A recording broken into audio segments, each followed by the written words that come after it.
Voting is not a right. It's a promise of violence if it is ignored.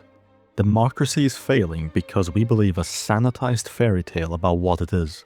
Democracy is not about choosing the best leaders. It's not about morality or fairness. Democracy is a tool. It exists to balance out competing power blocks so disagreements get settled with ballot boxes instead of guns. This video will sound callous if you think democracy is about making sure everyone has a voice. But if you agree that it's actually about preventing bloodshed, the conclusion is inevitable. The moment votes stop reflecting real power, democracy stops preventing violence and starts inviting it. Once you understand this, you'll notice modern suffrage makes no sense.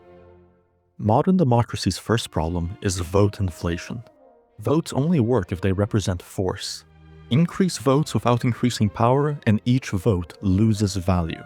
Raw force isn't the only form of political liability, but it is the final constraint. You can print ballots and create money, but you can't print enforcers.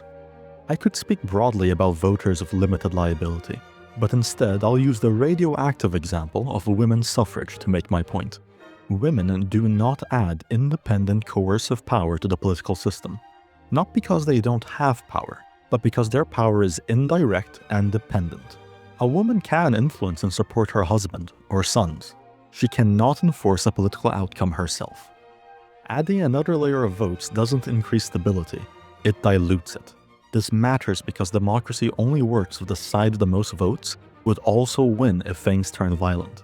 Once that link breaks, you create an incentive for groups to abandon elections and seize power by force. The second problem is incentives. People vote for outcomes they don't have to personally enforce. Women are not primarily responsible for maintaining social order by force, so generally, their voting reflects that. Just look at what social policies are popular with them.